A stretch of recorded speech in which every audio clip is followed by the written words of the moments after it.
Ladies and gentlemen, you are tuned into the Buccateers Live, episode 76.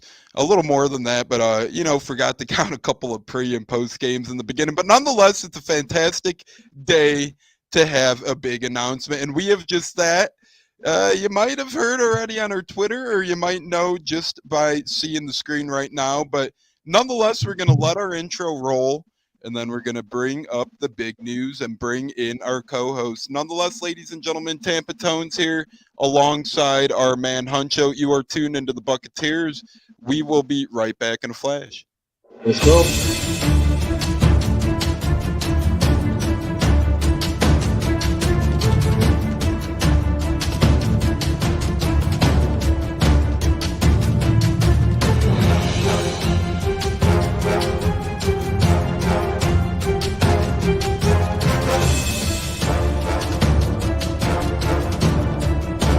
Game on Sunday, man. I know you're nervous for the Rams, but you got to be a little enthusiastic after being there.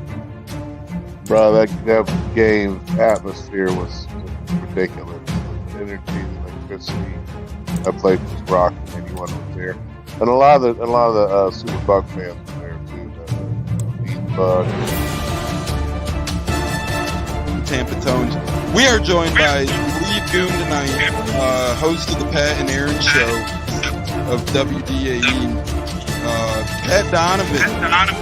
And it sounds like Stunna is bumbling a little bit. Going to put him on mute for a second until that gets a little cleared. But we're joined by Pat It looks like Donovan. Stunna's hanging out with Cheech and Chong in a car with the windows up or something over there.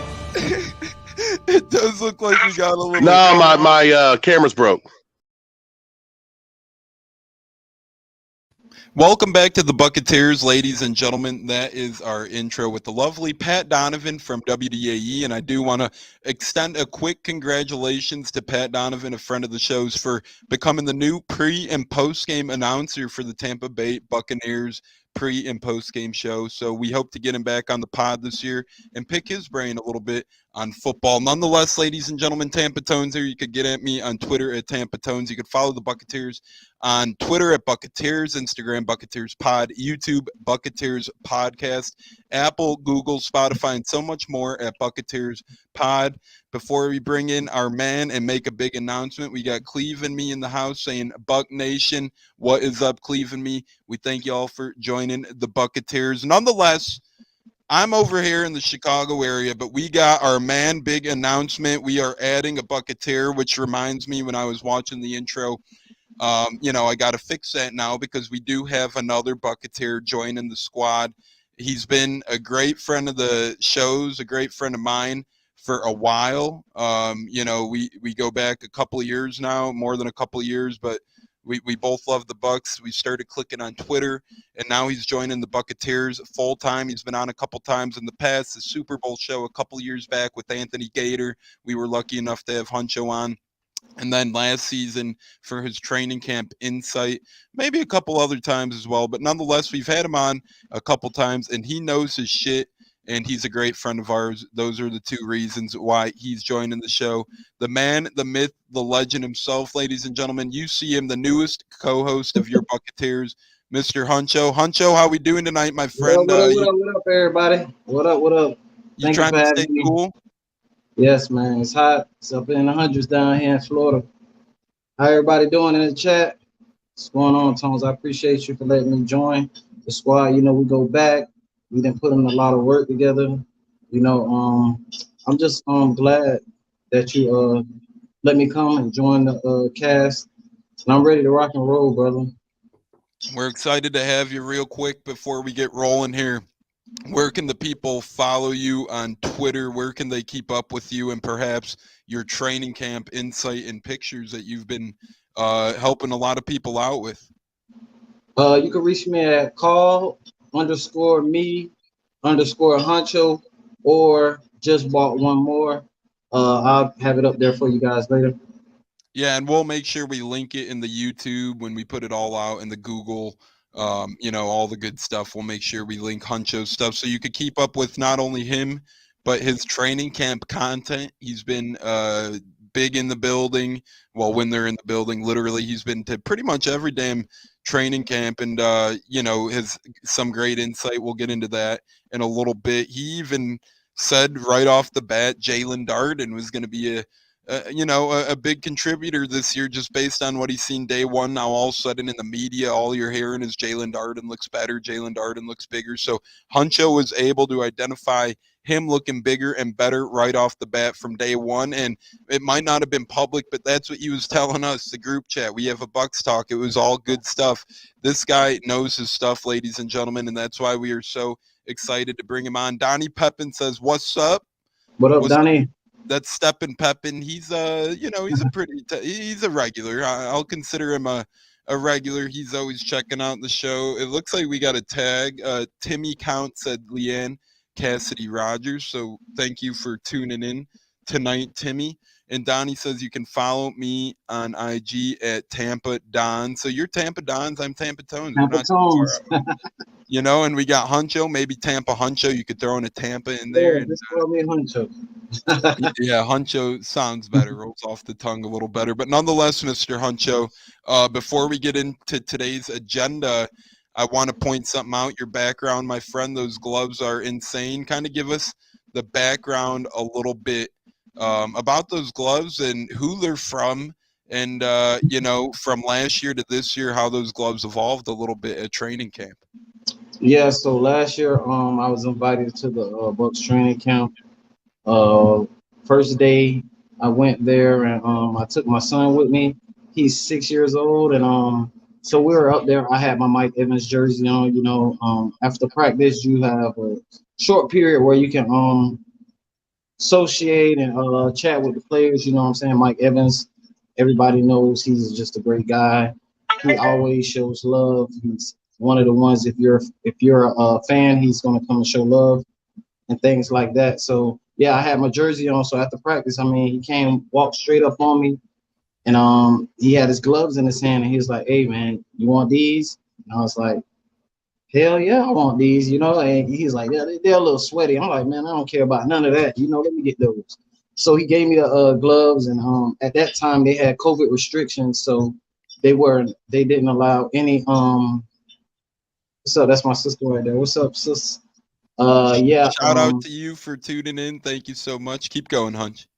Yeah. So they didn't allow a lot of things. Like you couldn't autograph, you couldn't get any signatures. So it was kind of messed up. But I held on to that.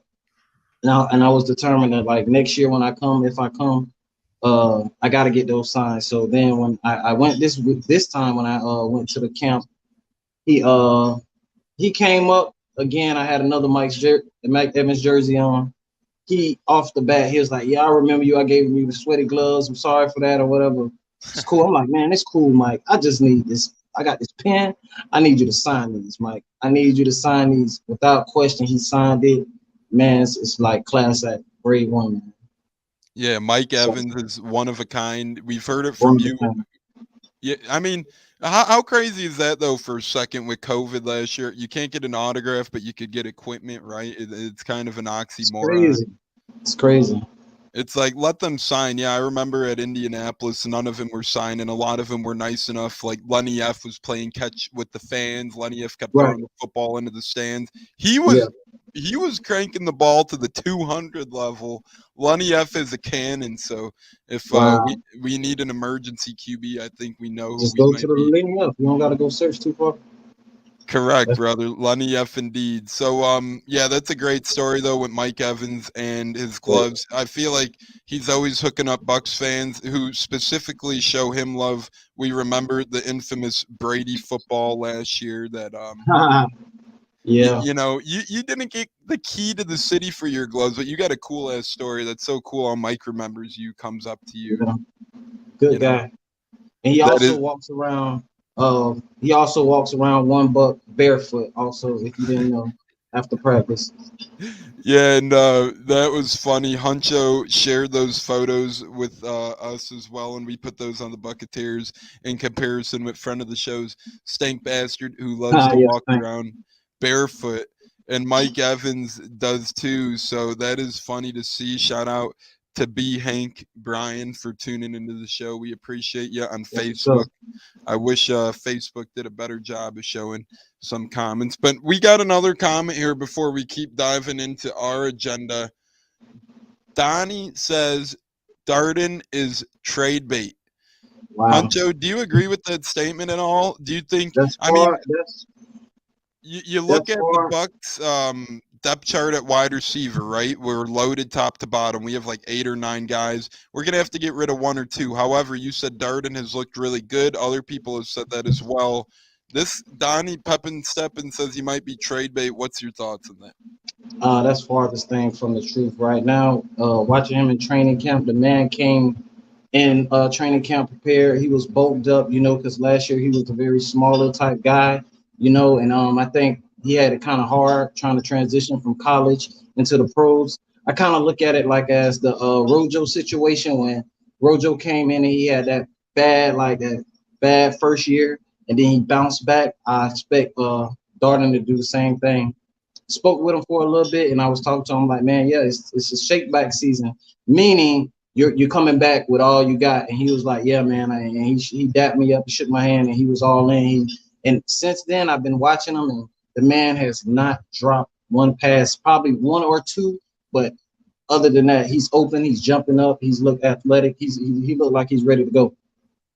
And that's great to hear. We spent the mid-round pick on him last year. He came from North Texas. So, obviously he had some work cut out for him adjusting to life in the NFL. Nothing against North Texas. A nice little school, a D1 school, competes in bowl games, yada, yada, yada. But we know that's a bigger jump than, say in Alabama to the pro level or those so last year was really a development year. Like you said, he was a little bit of a smaller guy last year. Nothing against that, being a small guy, you're a scat guy in the NFL. He suffered a couple injuries, that set his rookie year back. And then, I'm sure you remember as well as everyone watching remembers the play where Brady rocketed him the football against Washington and that puppy flew out of his arms and ultimately ended up as an interception. So, I believe those couple of things, kind of. How do I find the wording for it? I say rookie jitters. I say more so like jitters. Like you got the jitters. You're on the big stage now. You got Tom Brady, the GOAT, throwing you the ball. So now he's jittery. He doesn't want to mess up and overthinking it. You know what I'm saying? So when he overthinks, then of course you react bad instead of you making sure you do everything right, and then you end up doing something wrong. But now that he has the playbook down packed and he know what he's supposed to do now, I expect for him to be going 110 miles per hour. Yeah, and shout out, I agree with you 100%. We'll get into that here in a second. Shout out to Cleveland, my buddy watching the show from Hawaii. We got Hawaii in the house, so Hawaii must be nice over there right now. Thanks for tuning in, Cleve. Even though you're a Cowboys fan, we'll give you a little bit of love. Going back to Darden, though, I mean, we're not going to cut this guy. We're not going to get rid of this guy right now, at least, okay? We're going to give him this entire year to prove himself.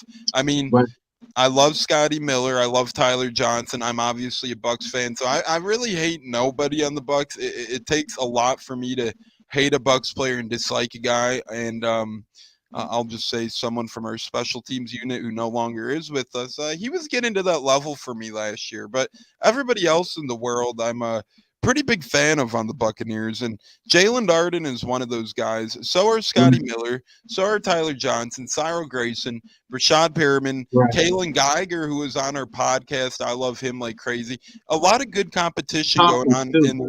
What's up, Hunch? Tompkins. Yep, Tompkins, him. Another Stearns is another one who's he's also another one. We have our work cut out for us, not in the receiver room and trying to come up with good receivers, but in fact doing the exact opposite and trying to find out who's going to be on our roster, who's going to be on the depth chart, who might or practice squad, and then who are we going to have to let go. I don't think Darden's one of those guys. Right, and I agree with you. He's not, I don't think, but we're going to see, because it's different from training camp and when you get in the live game. And I expect to see a lot of Darden and all those names that you mentioned during this preseason game. News came out that Brady won't be starting. He won't be playing this preseason game. A lot of the starters won't be playing this game. So you'll see a lot of the second and third string wide receivers, and they're going to be competing out there. You know, it's going to be a lot of competing out there this year at that position, definitely. Yeah, I agree. I mean, Evans said it himself. We've had some deep wide receiver rooms in the past, right? We've had Evans, Godwin, and Djax, and Adam Humphries at one point in time. We had AB with the guys last year. Now this year, we add in a Russell Gage, a Julio Jones. Oh, and not to mention everyone else we just mentioned in the past couple of minutes. Evans himself said this was the deepest wide receiver room that he's ever been around. So, Definitely. I mean, Definitely. I agree 100%. I just can't even put into words, like, you know, good luck to finding out or being in charge of who you're going to let go. Pick your poison.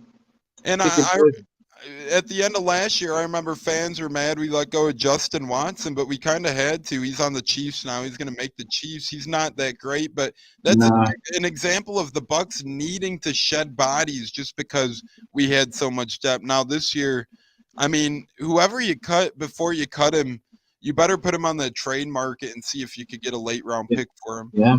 Because you best bet if a guy like a Tyler Johnson or Scotty Miller, who are still young in this league, if they get cut, a team like Green Bay, a team like Atlanta, they're going to pick him up. Atlanta needs it. Green Bay needs it. Houston needs it. Poor Houston rookie Mechie, the third or second, got diagnosed with cancer. He's out for the year. So, you know, they're looking for that guy who's going to step up. Huncho, I'm going to ask you this question. You've been at training camp. You've been around the team. You've been talking to other people at training camp.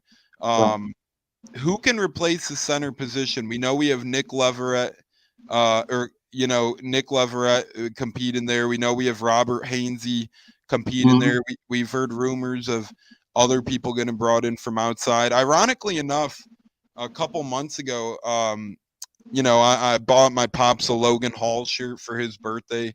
And just in case it didn't come in time, I bought a Robert Hainsey shirt because my pops is a Notre Dame fan. Hainsey went to Notre Dame. So a couple months ago, I bought a Hainsey shirt, and I love my man Hainsey. So that shirt's mine. Sounds like you jinxed us, Tones, a little bit there. No, you might have jinxed us a little bit. I'm just messing with you, brother. It's all love, brother. I know what you mean, though, man. It's kind of like foreshadowing, but nonetheless, Hainsey or Leverett, in your mind, has the upper edge right now. And do you think the Bucs are comfortable enough with these two guys leading the way for the center position? That's a good question. Right now, I honestly think they're competing, but I see a lot of Hainsey taking a lot of the starter reps. So I take it that Hainsey will be starting at that position, and that's who they're going to roll with. And I mean, it's not I'm going to say it's a bittersweet because we lost Ryan, but at the same time, we lost him early in the camp. So therefore, you get to see what you have on the roster right now. Get what I'm saying? So now with these preseason games coming up, you get to throw these guys in and see what they can do when they go in some real competition. And if they're not that and they're not it, then maybe you go test the veteran free agent market and bring some guys in that can really compete. But from what I'm hearing, everything they're all in on Hainsey right now at that starting position. I mean, it's not going to be easy to replace Ryan, of course. You know his integrity. You know his that fight, that dog he brings when he steps on the field. But, I think Hainsey, when I spoke to him and I asked him the same question you asking me, and he said he's ready to take the charge. He's ready to go all in. And that's what you love to hear. And I agree with you. Pepin, not so much. He says absolutely not. Brady requires the best. Well, Donnie, Brady is going to get what Brady wants. And if Brady wants Hainsey, Brady's going to get Hainsey. You know, the familiarity from last year to this year is there with Brady and Hainsey. Notre Dame offensive linemen are notorious for being successful at the next level in the NFL. You go around the league, some of the best offensive linemen are from Notre Dame. Not only that, Jason Light has a hell of a track record O-lineman. developing these O-linemen, right. You know. Ellie Marpet, Alex Kappa.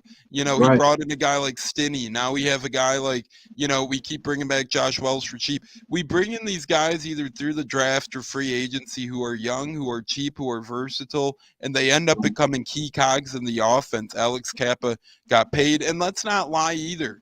It's not like Tom Brady's always had a notorious center his whole career. Yeah, No, he it's came here and had Ryan Jensen, but exactly. life in New England didn't give him that every year. No, and you got to think at it. You look at it like this. A lot of people saying, "Oh, we might be doomed because we have a new O line and all this." But you got to think with Tom Brady, he's a guy that gets the ball out exceptionally fast before he knows where he's going with the ball. So he's not going to give them a lot of time that they will have to hold up a block. You understand what I'm saying?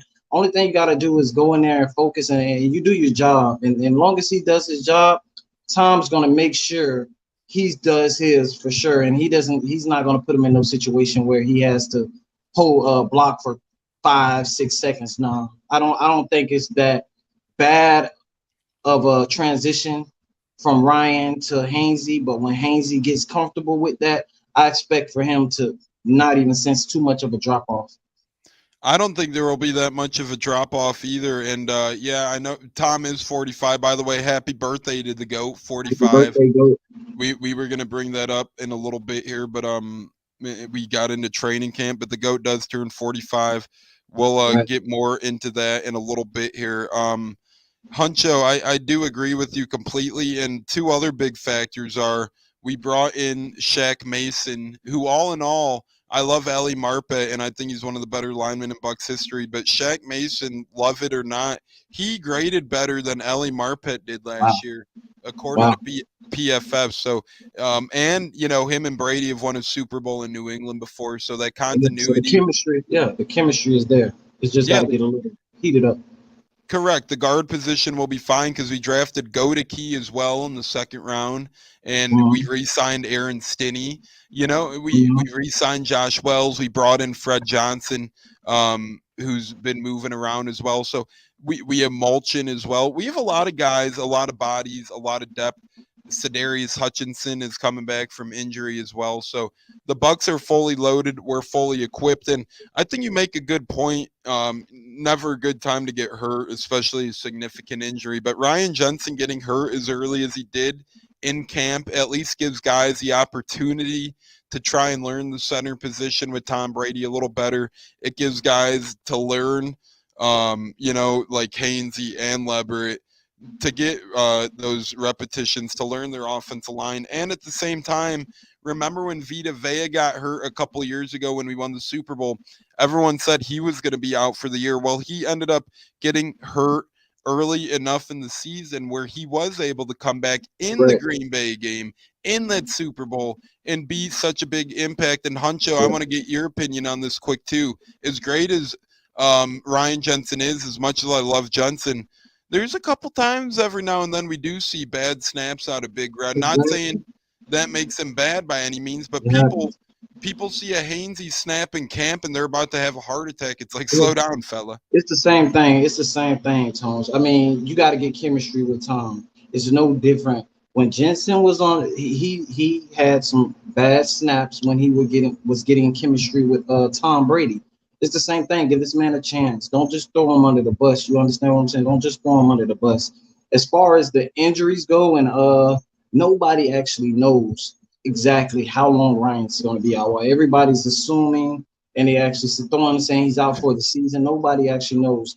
Todd's still waiting on the MRIs to come back. The knee's still swollen. We know it's a serious injury, but until we get those results in, then we'll know for sure how long he's going to be out. I wouldn't write him out yet.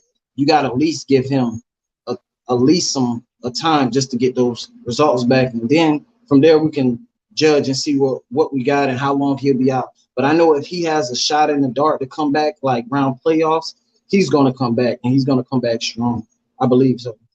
Yeah, and Ryan Jensen's a guy who hangs tough, like you said, man. Any little injury, any little thing that he's ever dealt with in his time in Baltimore and Tampa, he's a guy who tries to come back right away. Trainers sometimes have to tell him, you're not going back in the game, big fella. Oh, yeah. He's tough as nails. you see that look on his face, and he does want to storm back out there. My pops, who's listening, shout out to Right. Pops. Thanks for tuning in. He What's does up, have a Mr. Combs? comment. Yep, Huncho says, "What's up, Mr. Tones?" That he has a comment. It's Hainsey's job to lose, like you said. He is a golden domer, and Exactly. they thrive on offensive line. He just needs to be himself. There's only one Ryan Jensen. He will be fine. What do you think on that, Huncho? I think that sums it up pretty well. Yeah, that's pretty good, and he's got a good supporting cast around him. You know, Donovan Smith, he had his issues and trouble, but when he got with the GOAT, he snapped back out of that, and he's been on fire. He's been good. Have He's you been gotten able to back. talk to Donnie at all yet this off season? I actually ran into him because he's another guy just like Mike Evans. He's the first one to come over because his daughter, his newborn daughter, well, she's not newborn anymore. She's got a little older, so she comes to the camp and he comes over there every day, and I'm right there next to him. So he always shows love, and Donnie, he's a good guy, and I mean, he's just ready to go. I think Donnie is like solidified. He's underrated.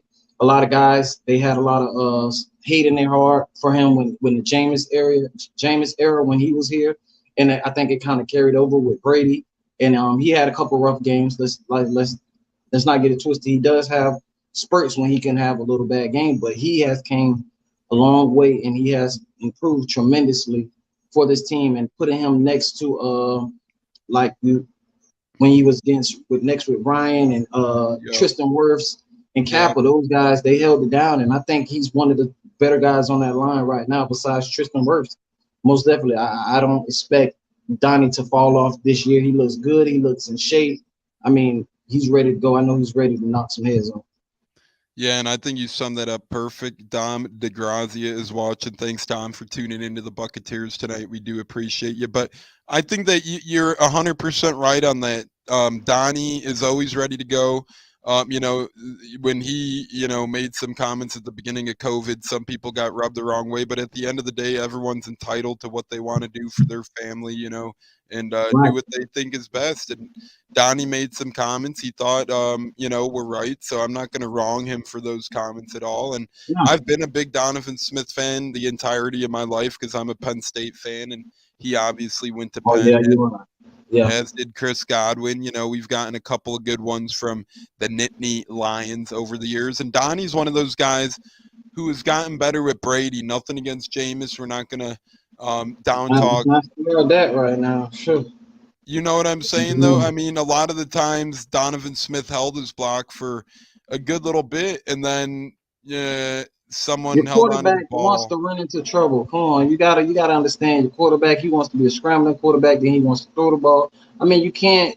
I mean, you gotta understand. Some guys, when they get to that point where they know their quarterback is going to make bonehead decisions, sometimes they give up. I mean, it's not right, but sometimes you gotta understand it. And I believe when Donovan Smith knew how much talent Jameis Winston had and how far he can go with it, so. I mean, it got to the point where the guy was killing the team, so he probably was kind of fed up and like, So, but yeah, I've seen him improve tremendously, and I don't think he's never gonna go back to that guy he used to be. I can't wait, man, and he keeps getting a little better every year. I feel like. Speaking of Chris Godwin, also in his injuries, I had a chance to sit. I met Chris Godwin for a little bit, and yeah, he's looking good. I mean, great dad. I spoke with his dad for a little bit. Also, his dad is just as humble as Chris Godwin. I see exactly where he gets it from because his dad is just the same way humble. And when I met Chris Godwin, he was smiling. You wouldn't even think that he's injured right now because he's just always in the best of spirits. And I think he'll be coming back sooner than later. And like a lot of people had their opinions about Chris Godwin is saying, oh, well, let's not rush him back, and let's make sure he's 100%. There's no way he could be back before week 1. Do you understand now the way that these medical doctors and these surgeries and procedures, they're not the same? This is not 1999, 1996, 1968. These guys have the medical staff and they have the right tools and the medicine, and these guys are coming back faster and faster every year. You understand? And I feel like Chris Godwin, you already know he's going to work his tail off to get back on the field, and he's probably ahead of schedule. They're not just releasing any of that, but I feel like he might be ready to go week 1, and I'm confident that he'll be out there week 1. Not saying that he's going to play a hell of a lot of snaps, but he will be ready to go. I guarantee you might see a glance of a couple quarters of Chris Godwin. Be prepared.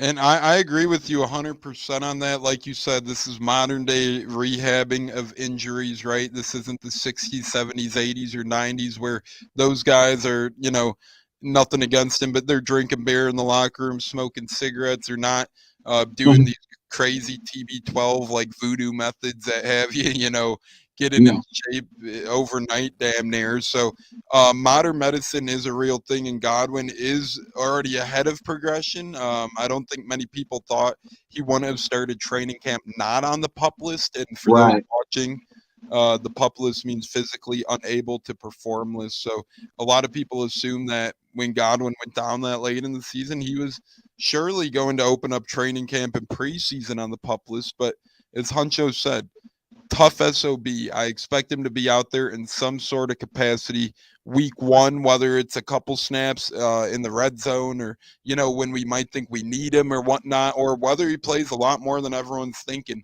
One way or another, even if he misses week 1, we know he's going to be out there sooner than people expected him. Man. And even if he can't, Tones, even if he can't go, I'm comfortable with that because, like you said, we have a very large wide receiver depth.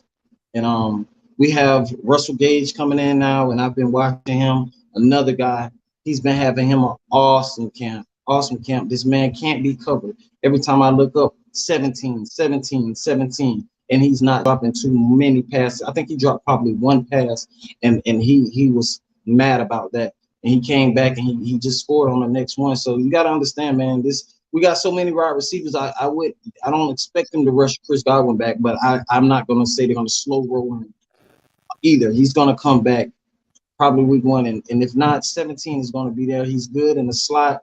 The man he's phenomenal. I see why Brady recruited him.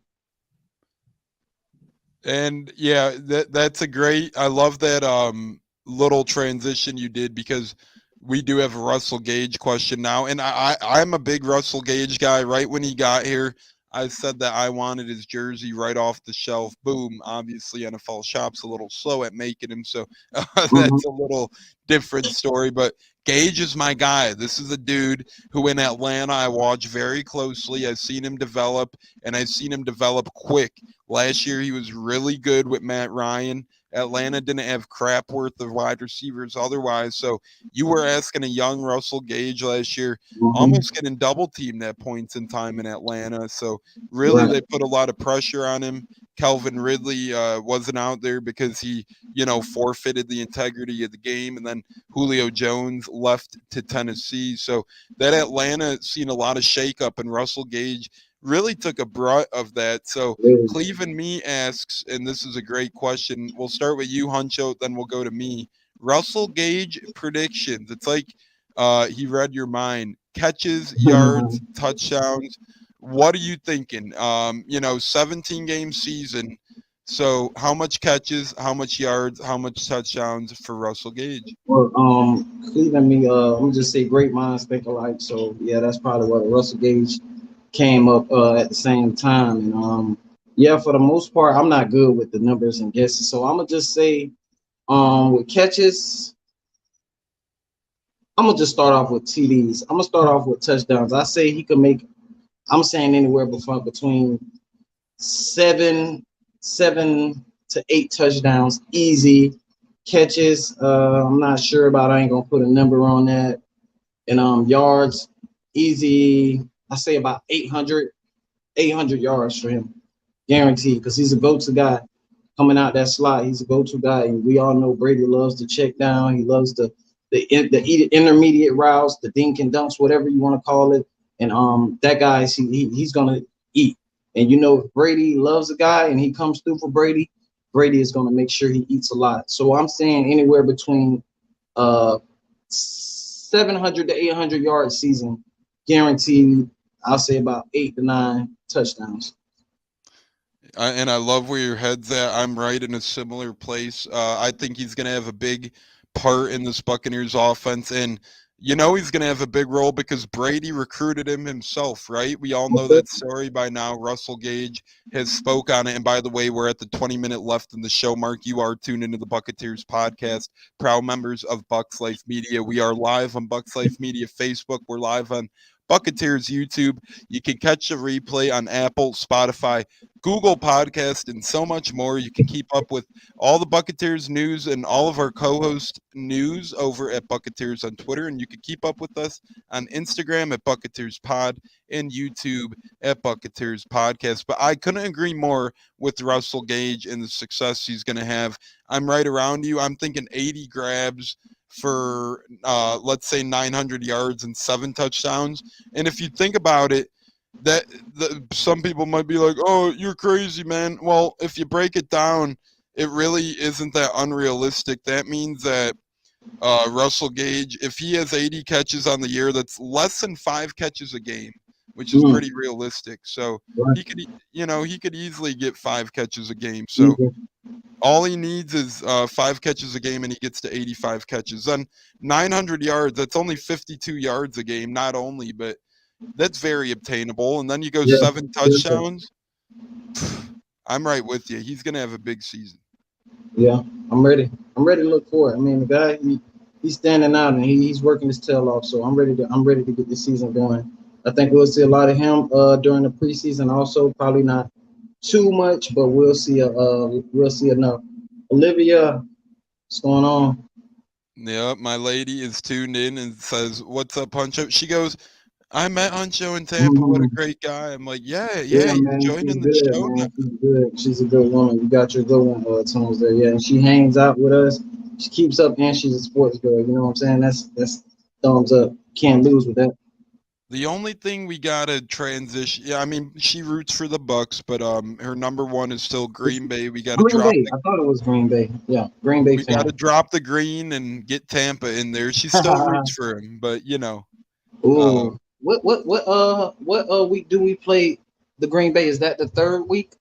Yes, sir. You got it. Week 3, we do play. And listen to this a minute before we get into more of your training camp thoughts, and then we're going to get into football is back because we have a game before you know it, and then we're going to close out. But real quick, before we get into a couple more training camp thoughts, this Bucs schedule, I'll be at the game in Indy, the last preseason game, August 27th. But listen to the first 4 games that the Bucs have to play this year.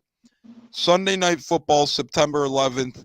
You know the emotions will already be high with the history of September 11th. You know that game's going to be crazy already. Then we got to go to Dallas at night on Sunday Night Football. That's going to be a crazy feeling in that stadium. And I was really worried about that game, Tom. The only thing I've seen and heard, I think like 2 of their wide receivers might not be ready week 1. And Amari Cooper, he's not there. And Amari Cooper's not there anymore, so it's not too. I'm not too. And our number one, and our pass rush looks the same. I'm telling you that now. It's not falling off. Akeem Hicks fits right in. Logan Hall fits right in. So I expect for us to have a number 1-2 rush defense. So I'm not really too much worried about Ezekiel Elliott. So that game, it might be a nice little blowout. Yeah. I agree with you, man. I would like that. Cut it a little less close than last year's opening night, Thursday night game when we had a win on a walk-off field goal.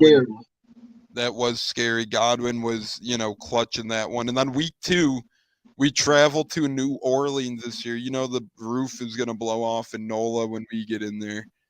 Yeah, man. It's always something with the Saints. You already know. We just play bad with the Saints.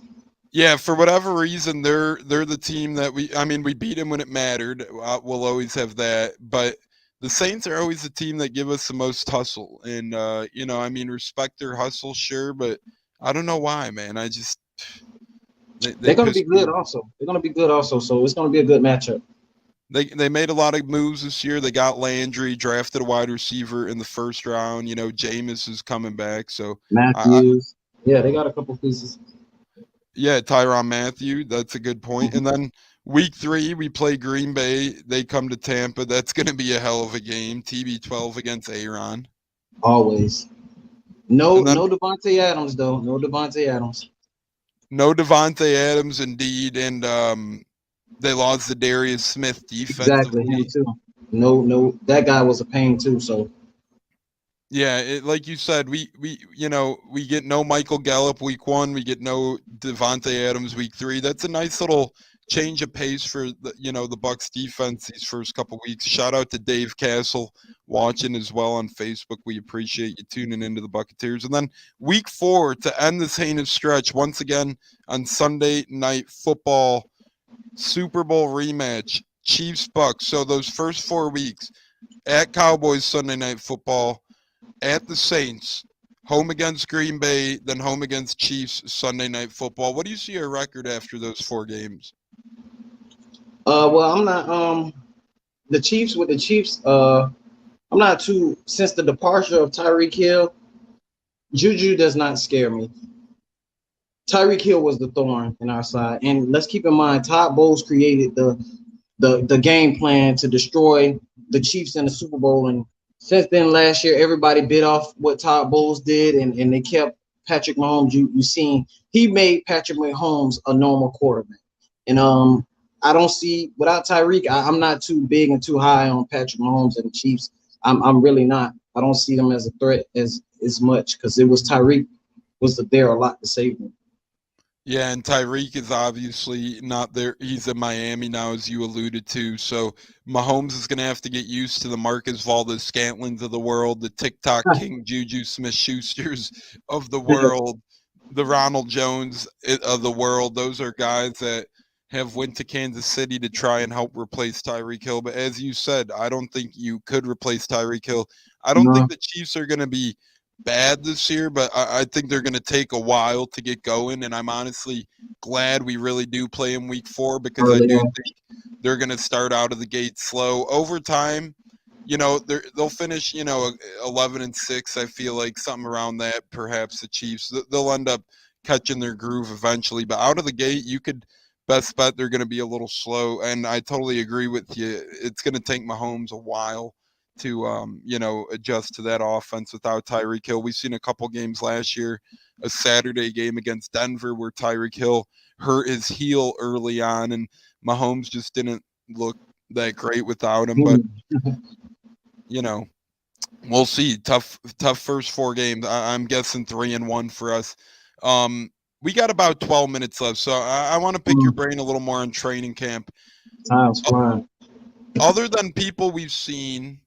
Yeah, time is flying. That when you're on the pod, that's beautiful, man. It's like because you start talking football with people you love, you get comments going. Next thing you know, it's like we've already been on for 45 minutes now. That's just crazy, man. That's the thing about podcasting. That's what I love about it. When you're talking about something you love, time does fly. So we did talk a little bit about some of the newcomers, and we talked about a guy like Jalen Darden. Who are you more concerned with, perhaps, on the concerning side? Have you seen anyone's play and have thought, they better get it going a little bit because we don't have much time left here, a couple weeks, and they might not find themselves a roster spot? Any of those guys to be worried about at all? The person that actually worried me a little bit would be it was Scotty Miller. Scotty Miller, he would have some rough days. Scotty Miller and for a while Tyler Johnson was on the edge, but he got his act together. But other than that, those 2 guys were kind of iffy to me. Other than that, everybody's been looking spectacular. Look like they're on point, just getting better. But I'm gonna flip that, and I'm gonna give you a guy that I see that I know that's gonna be a problem when he steps on the field, and that's Rashard White, our new draft running back. The man looks like a natural pass catcher. When I tell you, hands are soft. They are so soft, Tones. I mean, I see this man really – he's going to really take this offense to another level. Like, he doesn't look forced when he catches the ball. He has a nice, crisp moves, how he moves. And I think yesterday the Bucs posted when he's a quick tick. He can make anybody miss. He's got that Jalen Darden little quick twitch. And I'm telling you now, if that guy can stay healthy – him and Lenny together are going to be a very bad combo, a dynamic duo for sure. Yeah, and I think it's going to be interesting because I'm a fan of our running back room a lot this year. We got Lenny F, we got Rashad White, who I think is going to be an incredible addition. You just named Very good. every damn reason why. Then I do like Keyshawn Vaughn and Geo Mhm. as well. Geo's going to be the veteran who, he'll get the least playing time, but he'll just be the experienced guy in the room. He's going to, just be that one who's helping out So would guys. they And carry? So would what's they up? carry what, 3 or 4 running backs? You think 3 or 4? I would say we carry 4 personally. I think we're going to be a little bit more of a ground and pound team than we have been in previous years. Not saying we're going to run like crazy, but obviously with a little bit of an older Brady, with the newer offensive line, and with Todd Bowles as head coach, it's changing the scheme a little bit. Not So no more Arians risk it and biscuit philosophy right. necessarily 100% of the time, because let's remember as well, Byron Leftwich, this is the first time he's ever been able to, and I love Bruce Arians, favorite Bucks coach in history, right ahead of Dungy Mm-hmm. and Gruden. Don't get me wrong, he brought us a Super Bowl. I continue to love the things he does in the organization, but sometimes, getting your toes wet a little bit, like Byron will be doing this year, is a good thing. So Byron will expand the playbook a little bit. I expect more runs. I expect us to carry 4 running backs at least early So on, Keyshawn especially. Bonner is out of there basically. Can Keyshawn Bonner, he's might be out of there. Yeah, I, That's I, I think with Vaughn, I think he's literally gonna not get too much action. And like if Lenny F goes down, I see Vaughn starting for us, like being the guy mm-hmm. who's gonna get the 15 carries a game or whatever, and Mm-hmm. Rashad White's role will stay the same and Gio's role will stay the same. I see Vaughn, his carries really are depending on the health of Leonard Fournette. So if Lenny, kind of like last year, right? We never really seen Vaughn, and then all of a sudden, Lenny and Rojo went down, and then Vaughn was the starting running back. Yeah, So I was speaking on it's another running back. His name is Barner or something like that. He's like the 5th running back. Kenyon Barner, Yeah, Kenyon Bonner. It's not looking good. yeah, former Patriot as well. He's been around with the Bucks off and on, and I think he's nothing more than a camp body or practice squad He's going person. I agree with you. He gets some work here and there, and a couple more shout outs quick. The Godfather James Rubright is tapped in. We got Billy Green from Boston in the house, and we got one of the best game used collectors out there, Jake Jahemiak, tapped in as well. Wow, we have Hawaii viewing tonight. We got Boston viewing tonight. We got a lot of fans around joining us. We appreciate that on the Buccateers. Thank you all for joining. Cleve and me, let's see if he has something to say. to I know it's not Bucks related. Spit it out, what it brother. is. What But it is. here he goes. But what is thought on Watson game suspended? Huncho, we'll start with you here first. I'm more in. We'll start with you, and then I'll get into it. All right, but Deshaun Watson, far as me, how I feel about it, his game suspension, I already kind of figured that because when Jameis got suspended for something similar, I believe it was 6 games, correct, or something like that.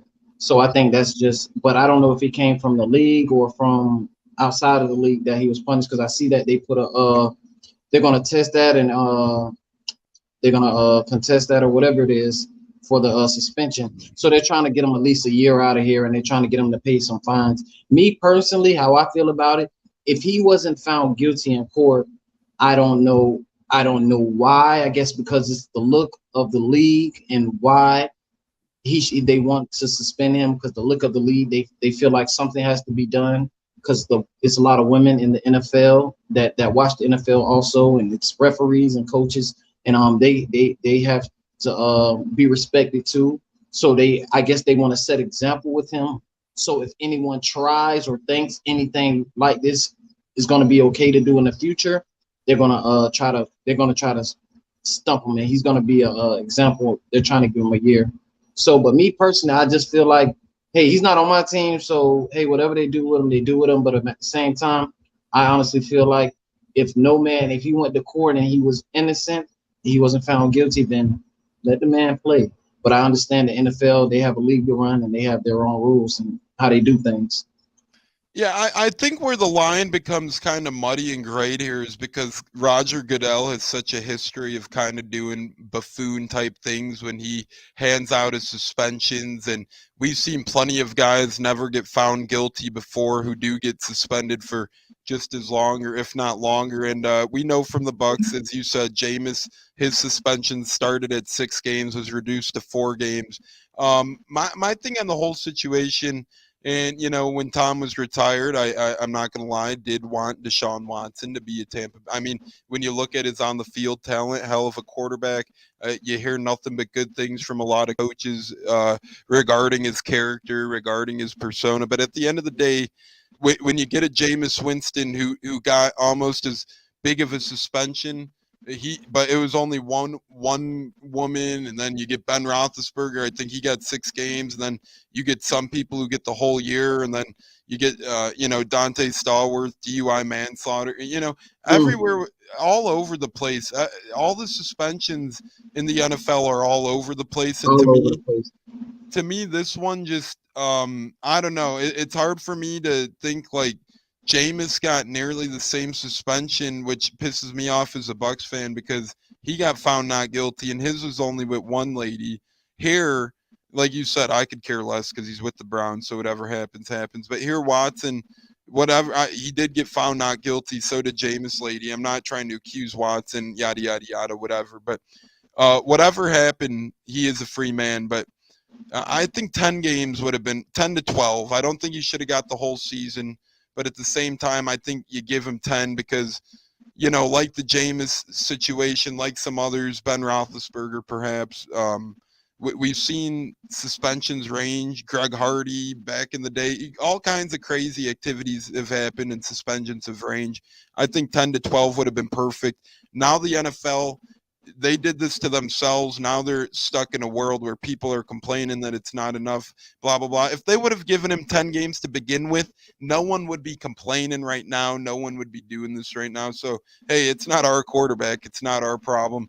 All I know is I hope he gets a little longer so he misses the Bucs game because I'd rather play a Browns team without Deshaun Watson than with Deshaun Watson. I mean, I'm not afraid of Jacoby Brissett. We were at that we were at that Dolphins Bucs game last year, and I don't know. All I know is this: Deshaun Watson seems like a good guy, but based on Goodell's suspension history, to me it was a little light. But hey, however you slice the cake, it is what it is.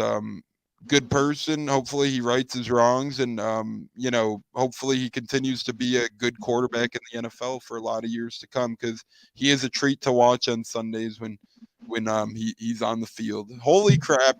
It's already 6:58, Mr. Huncho. We got to do a couple things quick and then log off. First off, Tom Brady birthday. He turns 45. Any words on the GOAT on his 45th birthday? Happy birthday, GOAT. Keep doing GOAT things. Hope you come back next year. If not, whatever. That's a whole nother topic with the Miami thing, but happy birthday, Tom. One show almost ain't enough for this week. We'll have to get another one cranking soon. Yeah, that's we didn't even touch base on that and that entire thing and all those shenanigans. But happy birthday, GOAT. Thanks for coming to Tampa, doing the things you do, you and Giselle, for being a Buccaneer member and being a member of the community, whether it's by choice or whatnot. But hey, remember, all I want to say is this on the Dolphins topic quick. They said Brady started tampering with them in 2019. Well, he was a free agent in 2020, and he chose to come to the Bucs. So if him to the Dolphins was such a shoe-in, quote-unquote, and it was a fixed thing, well, then why the hell didn't he sign there in 2020? And I don't want to hear, oh, they had Tua or whatever. Well, Tua didn't go there until 2020, and the draft occurs after free agency. So Tom Brady had the option to go to Miami before they got Tua. But no, that didn't happen. His last 2 teams are Chargers and Tampa, unless we're really missing something and everybody is missing out on something. But Huncho, we also have football tomorrow. We have the Hall of Fame game. Football is officially back. We have our first preseason game of the year. Not a great one, but Jaguars, Raiders, how happy are you just to have football back? Yeah, I'm going to watch it for a little bit. I'll watch it. Right. I'll watch it for a little bit, tune in, and then, it'll move to the second or third TV probably because it doesn't require volume at that point because it is football back, right? Regardless, I mean, preseason isn't great football at least anymore, but it is football. So we have football back tomorrow. That's awesome to see. Then we're off the weekend, not another game until next week, but we have preseason football here. I'm very excited to hear that. Yes. It's almost here. I'm ready. I'm ready too. And speaking of ready, my friend, it's already been damn near an hour. We're at the 55-minute mark. I know it's time to right our wrongs and say our goodbyes and our blessings for all the viewers and for the Buccaneers in general out there. So, Mr. Huncho, in your not your first episode on the show, but your first as an official co-host, and like I said, we're going to get that introduction fixed ASAP, but you're an official Buccateers member, my friend. How was the first show, and any closing log-off comments? I just want to say I appreciate everything. I'm getting more comfortable with everything, just getting acclimated and learning everything. I appreciate you guys, everybody that came and supported me on this episode right here, and I look forward to doing a lot of work with you, Tones. Yeah, brother, I look forward to working with you. Great. Like I said, you've been knowledgeable from day one. You're one of the fans that, you don't think you know everything. You don't go into it like some super fans try to, and you go into things with an open mind, and me and you have had plenty of football convos before, and we've changed each other's minds on some football things, and that's the beautiful thing about football. You talk football with people who know football, and you learn about the game of football, right? You gotta be in open air like that, and you're a great guy. Look at that. You called the Jalen Darden thing. You're gonna call a lot more shots on the Buccateers as well. Anthony Gator loved you when you were chatting with him a couple years back. So yeah, that's when I was driving. He's going to be joining us. Anthony Gator is going to be joining us in a couple weeks here, hopefully. We have Tom Ponzo, former Tampa Sports Radio, WDAE guy, joining with us. I'm actually trying to get a live in-person show with me, you, Tom Ponzo, and Stunna for one of the weekends where I go down there. I'm going to get an Airbnb, and hopefully we could set up a little mini. Oh, yeah, that'd be great. That'd be fantastic. Yeah, with former Tampa Sports Radio voice Tom Ponzo and producer over there. He actually had that idea and said, hey, I'd love to do a live one. So we'll see if we can make that work. But Huncho, it's been a pleasure, brother. Great first episode. It goes too fast, man. Right when you think like, oh, man, we're going to be on here for an hour. How are we going to fill time? Next thing you know, it's like, oh, it's been an hour. Right. That's something. I mean, we're doing something good, right, Thomas? That means we got more content, and we got more content to talk about. So next week, or whenever we get back on, we got a lot to talk about. We got a lot to talk about. We got a lot of great guests coming up. Like I said, we got Anthony Gator. We got Tom Ponzo locked in. We got Jake Jahemiak, who sets up Bucks autograph signings. He had one with Luke Godeke, and he had one with Nate Traywin when he used to be on the Bucks. We got a lot of great guests lined up in the near future. But until then, and until next time, you never know when we come out with episodes. If news breaks, we go live sometimes. We're just sporadic. And now that the season is here, be on the lookout for the Buccateers on YouTube, Google, Spotify, Apple Podcast, and so much more. This has been the 76th edition episode of the Buccateers, welcoming on our great friend and pal, Huncho. He's a brother of the Buccateers now as the co-host. We love each and every single one of you. We appreciate you all. Thanks for tuning in. It's been a pleasure on the Buccateers. We're going to roll the outro and see you guys next time. Go Bucks. Fire the damn cannons, baby.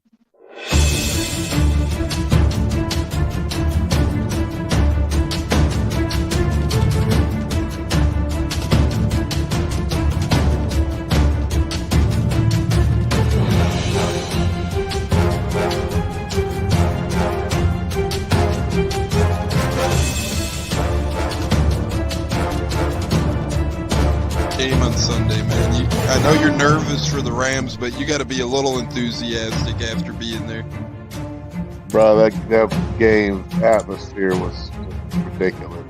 The energy, the electricity. That place was rocking. Anyone was there, and a lot of the Super Buck fans were there too. Buck.